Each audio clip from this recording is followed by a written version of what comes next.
Hey guys, John Paulamy here, Actionable Intelligence. Today is Saturday, July 18th, 2020, and this is the weekly market update. So a little bit of house cleaning here first. I've been going to a new format. I've been putting out shorter videos, more distilled down to single subject matters if I can during the week, a couple. I don't know how those are received. If you guys like that format better, I'm still going to do this Saturday or weekend update that I like to do. It's for my own edification also. It forces me to go through the news and go through the different things, my information sources, to make sure that I'm gathering all the information I need.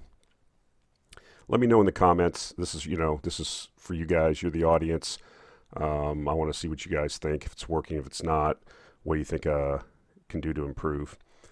I also want to advertise did an excellent interview the other day with Scott Osheroff, a guy I've known for several years, probably 5 years, based in Asia. Guy left college when he graduated, went directly to Asia, and has never basically come back to the U.S. He's basically traveled all over.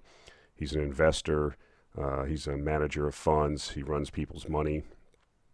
And he's currently based in Uzbekistan, a place that I'm very, very stoked on. So give that, if you're interested in emerging and frontier markets, especially with what's happening in the West.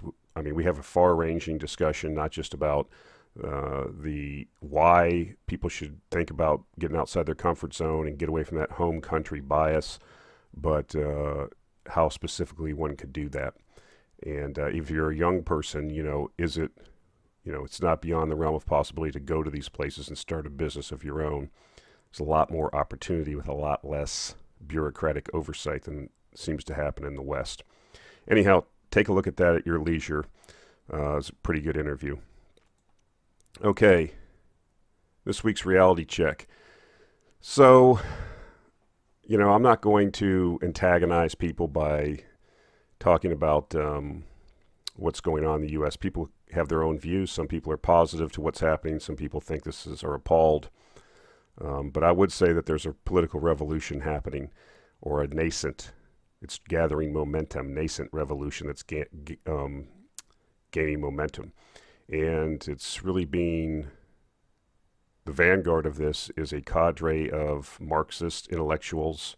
Well, I shouldn't call them intellectuals, Marxist cadres, trained cadres, they say that themselves, who are hell-bent in completely upturning the current political structure. Whether you agree with that or don't, that's what they say themselves that they are doing. You can go to their website. They want to destroy the nuclear family. They want to right all the wrongs that they perceive that have happened in the last 400 years. They want a massive change to what's happening, and they are willing to use violence to do it. They have said this themselves. So what you're seeing, though, is, I think, a co-opting of this to a certain extent, a trying to harness this energy by the Democratic Party in order to win the election that's coming up in November. The ultimate goal of the Democratic Party is Orange Man bad, must get rid of Orange Man. And so I think that, they're playing a dangerous game, right? You release this golem, this Frankenstein monster, and then if you can't get it back under control, what do you do? Because the people that run the Democratic Party are neoliberals that, they are the party of big business. And they're not going to invoke any change. The deep state controls things. There's nothing going to change if you vote Joe Biden in. I mean, it's just not going to happen the way you think it's going to happen. But what I wanted to get to is, we're seeing now other organs of the Democratic Party, specific the teachers union, and in the left-wing state of California. I mean, this is why people need to start waking up and paying attention. This is what you're starting to see. So the school year is getting ready to start next month. And, of course, now they're saying they're going to have the schools not open in California, even though children getting COVID, it's, virtually zero deaths. Virtually, don't get on here, ankle biters, and say you found some kid that died of it. As a percent of the people infected, children are just not dying in large numbers. They're just not hardly dying at all, as a matter of fact. So anyways, the Los Angeles Teachers Union, this is an article, I'll put a link to it in italics. the Los Angeles Teachers Union is one of the largest in the state, and the United Teachers Los Angeles says public schools should not reopen unless their demands are met. Now, here are their demands. The demands include implementing a moratorium on private schools, okay, defunding the police, increasing taxes on the wealthy, implementing Medicare for all, passing the HEROES Act, which allocated an additional $116 billion in federal education funding to the states, and the union's demands also took aim at charter schools. So this is very interesting. So you have basically people pay property taxes. A large portion of property taxes are go for public education. And so what you're saying is that I don't know what's going on here with these unions. I'm not private to. I'm just reporting what I read on this news site on California. These are their demands. I don't know. I'm not in the union. I'd be interested to hear from somebody that's in the teachers union there if this is really what they think they're going to do, or if this is just trying to move the Overton window. But maybe they just don't want to go back to work because they're lazy. Maybe they have a legitimate belief that if children get it, even though the children will get over it, that they'll get COVID and they could get sick and die. I don't know. But this is more of this left-wing demands, fueling, really we're not going to go back to school until we defund the police and have Medicare for all. And then this is what's really shameful to me, especially when you talk about socioeconomic progress among the lower classes, specifically in the African American and Hispanic communities. Schools and education is the ticket out of poverty for most people, okay? And the public schools in large areas in these blue-controlled states and even in red states, public education has gotten worse and worse, and especially in these inner cities, it's failing the students. Okay, it's locking them into a situation where they will not be able to get a proper education, and they therefore will not be able to escape the gravity of the poverty that they were born into. And so what the teachers union is saying is, charter schools were a way to introduce competition to the public school system, to give parents a say, to give them a choice for their children. Charter schools are very popular in many places, especially in these inner city communities, because when they give a voucher to African American mother and she says, of course, I'm going to try to get my child into this school where he or she's actually going to learn something, not into this mess that's the public school. They want to get rid of the competition. They don't want competition because the teachers union exists primarily for one thing, to advance the position of the teachers, okay? Now, I'm not against unions. I was a union member. I was a business agent. I was a steward. I was when I was an hourly worker. I get it, okay? I understand. But there's a difference between arguing health and safety in a refinery and wages and benefits in a refinery and a teachers union, okay? Yes, if they want to have collective bargaining for wages and benefits, that's one thing. But to make demands and hold students hostage and then say, they don't want any competition. This is an issue for me. But this is where we're going, and that's why I say this political revolution continues. Okay, so I don't know how this ends up. I'm going to follow it, but I don't think that these demands are going to get met. Certainly not by the federal government. So I don't know how this resolves, but it certainly isn't going to be beneficial to the students. And what I think you need to pay attention to is, regardless of your political persuasion, some people are for this. Okay, fine. You want to advance this progressive agenda. That's your business. That's your right to do that. But you need to understand there's going to be a pushback. Most people look at this and find it appalling. The majority of people will not support this. Maybe in California they do. I don't know. But I don't think that the rest of the people in the United States are going to look at this type of behavior and say, oh, yeah, that's great. Let's get on board with that. Wanted to talk about this. This is basically a chart. Now, one of the things I've been an advocate for, if you've been listening to my channel for any time, is that I have cultivated and curated a nice Twitter curation of people that I follow that are 10 times smarter than I am. And that's how I get my information, right? There's a lot of people out there that are smart. There's a lot of people out there that laser focus on certain subjects, and whether it's finance, whether it's politics, whether it's whatever. I really encourage people to do that. It's not cat videos and little kids jumping off roofs into pools. It's useful because you can interact with people and get contact with people that have tremendous amounts of ability and information that you don't have personally. And this is one of them. This is from a guy, Gummy Bear 737. I'll put a link to his Twitter feed. I saw this on Twitter. I follow this person. I don't know if it's a guy or a gal, but they do a lot of work on this whole COVID-19 thing, which this is the thing that we cannot talk about on YouTube, evidently. But what this is a chart showing about the HCQ use, the malaria drug. And what it is you have the countries along here on the bottom. You might not be able to see this, but you have the case fatality rate on the left side.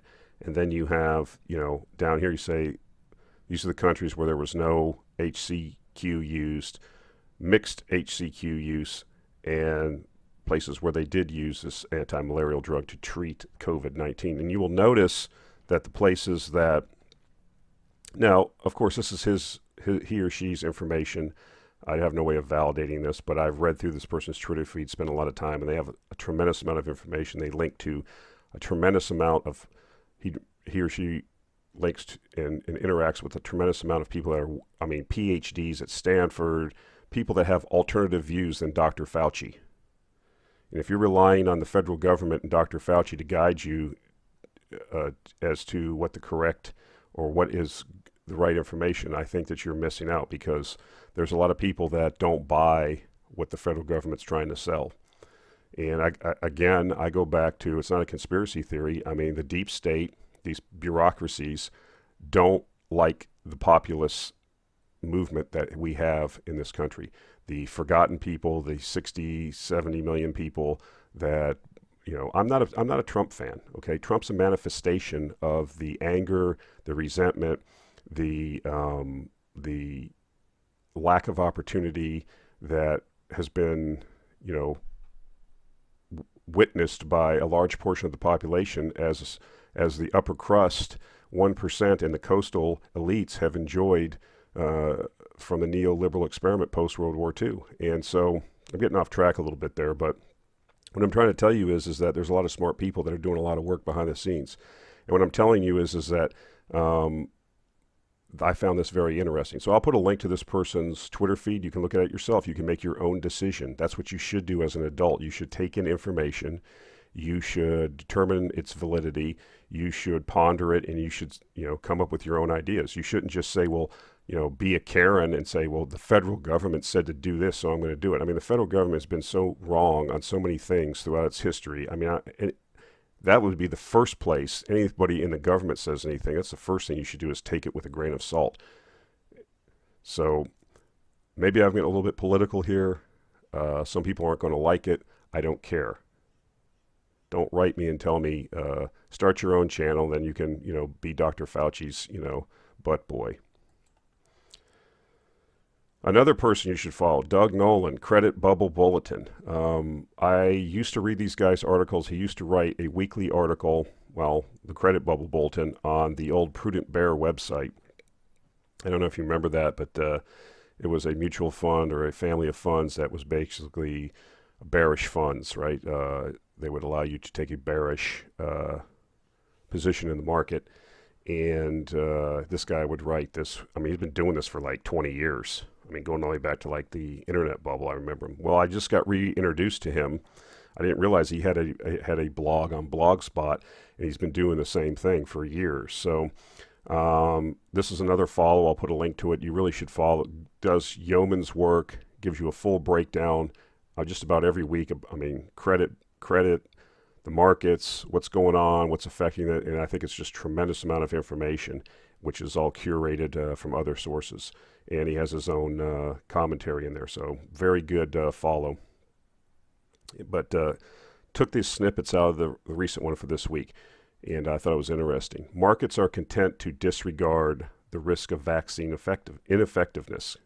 After all, COVID resurgence ensures further rounds of physical stimulus. So what we're saying is the markets are, every time you hear the word vaccine in a news release, that the markets take off.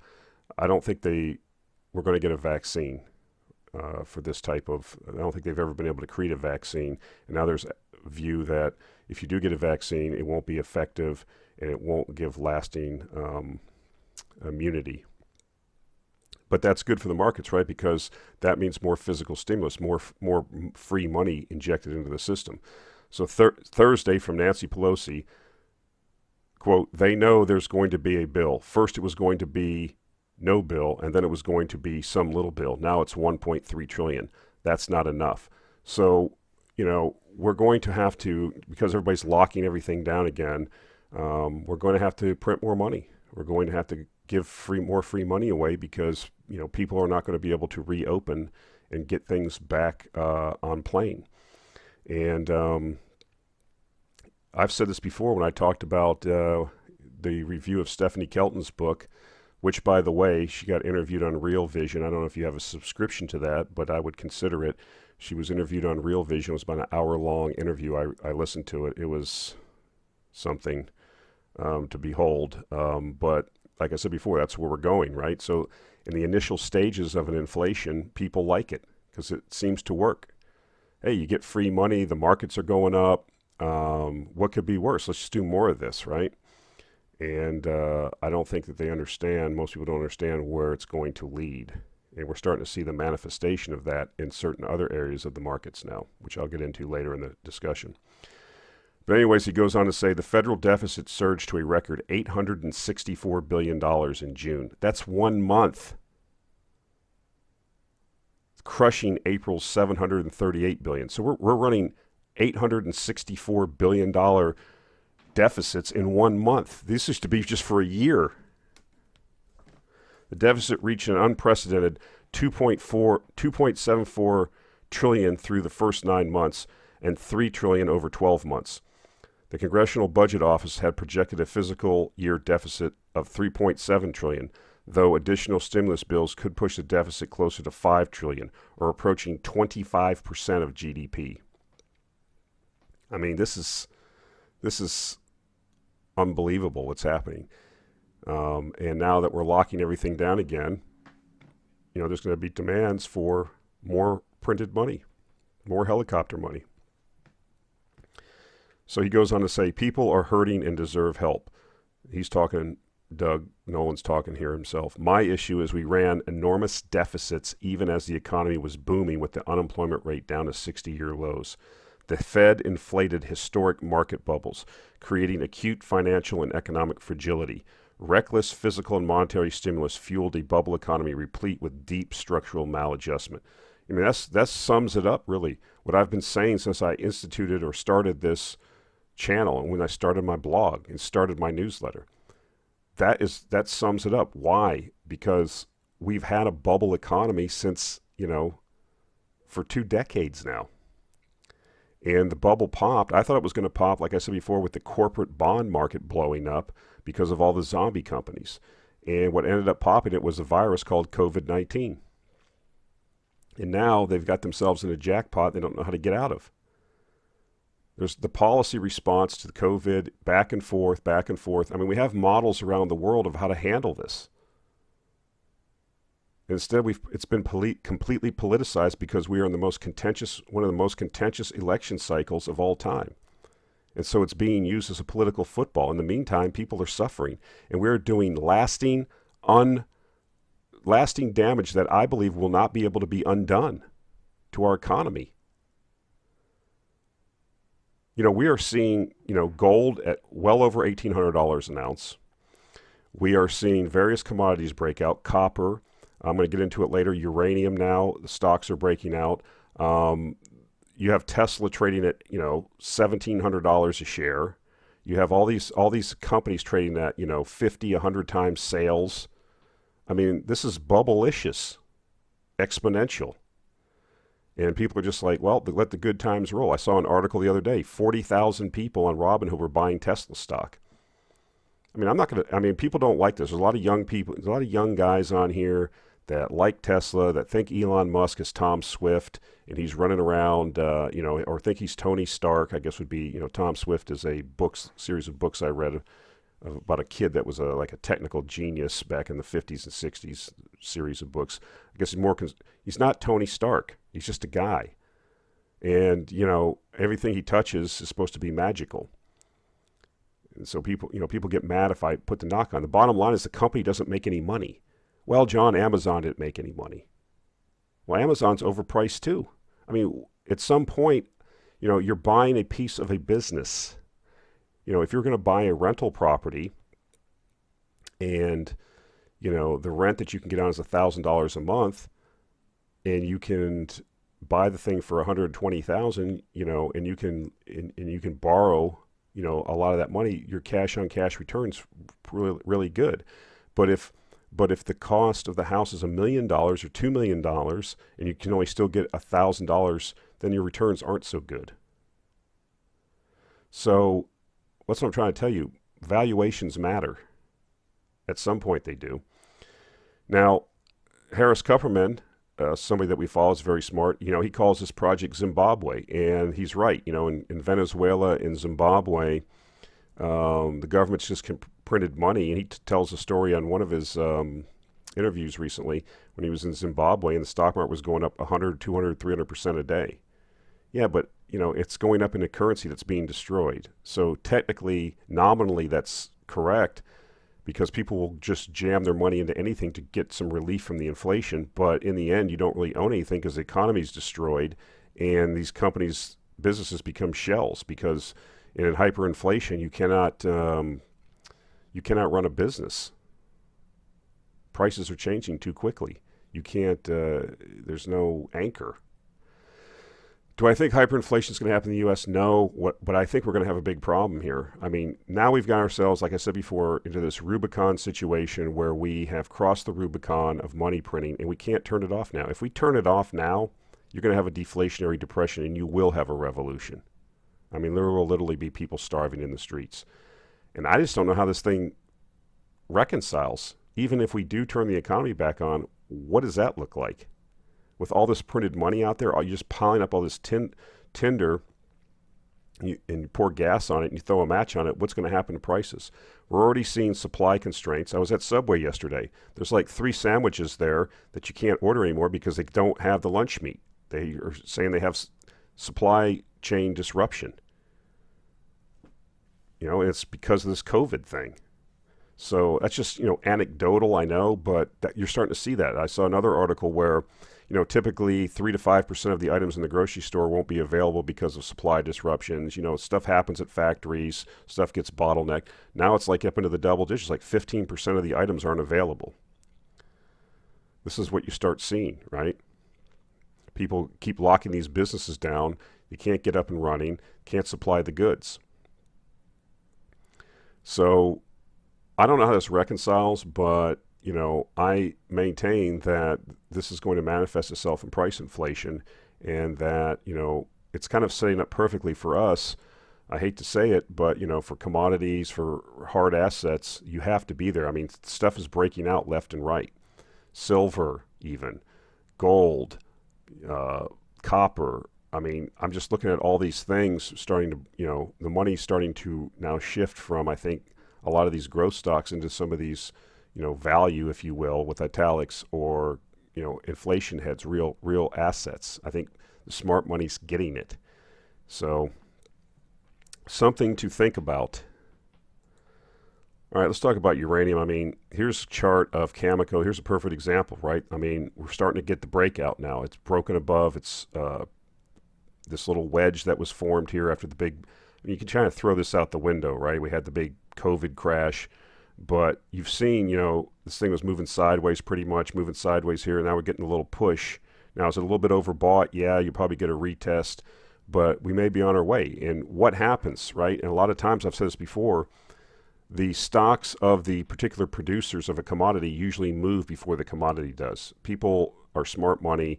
they start deploying it, and it's hard to buy uranium itself and store it if you're bullish on it.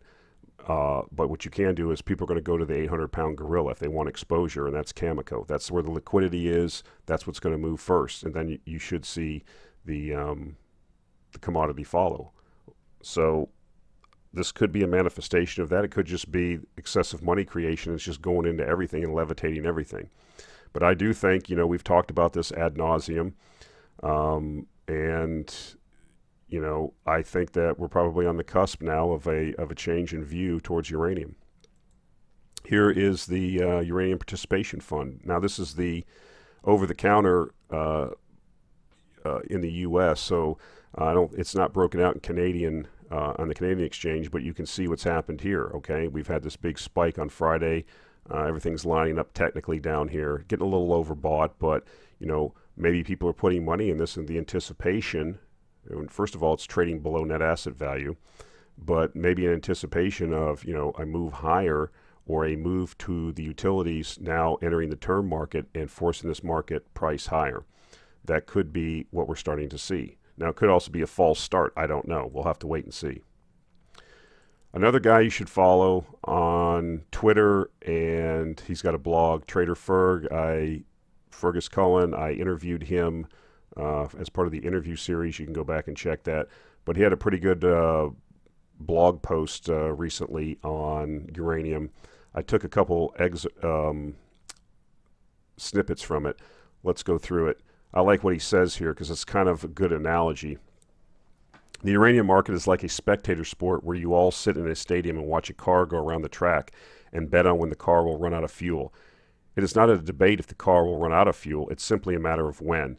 The more laps time that goes by, the higher the odds, ostensibly, of course, here that it runs out of fuel. And he's talking about nuclear reactors, right? I mean, he's talking about the supply. They continue to run every day. We have set a record amount of electricity produced by nuclear power plants in the last year.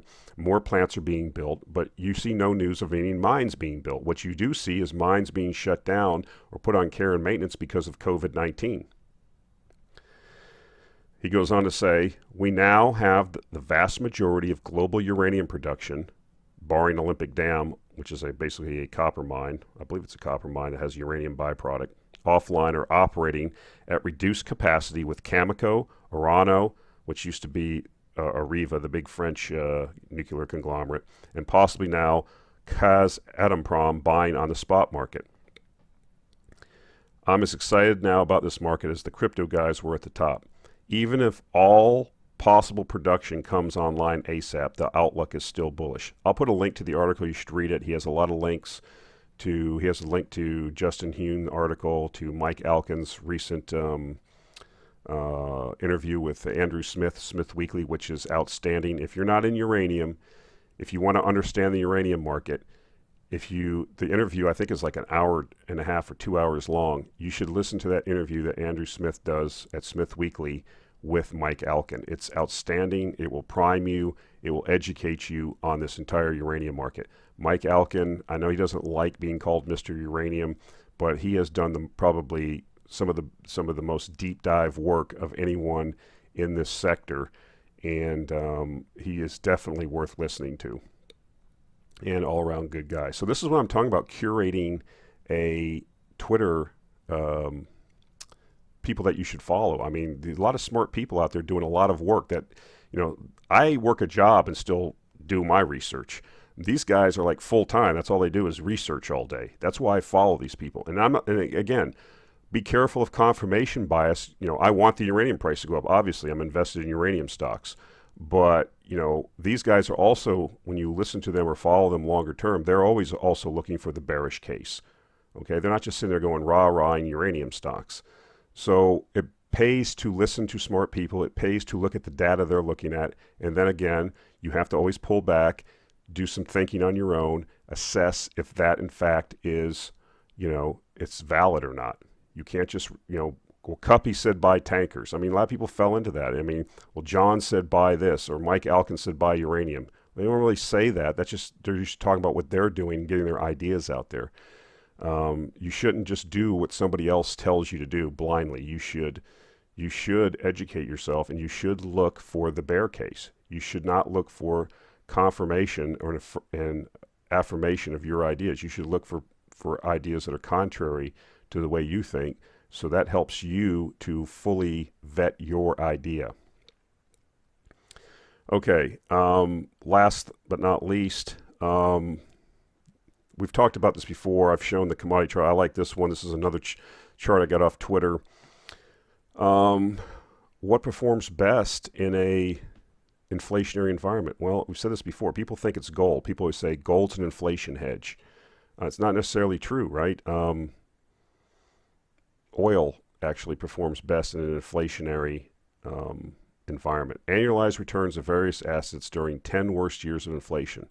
Here's gold, returning about 20% a year, and here's oil returning, close to 30%. So what's a lot of people, I put a video out this week talking about oil or gold being possibly overbought in the short term, but still nobody's talking about oil. Everybody's poo-pooing oil.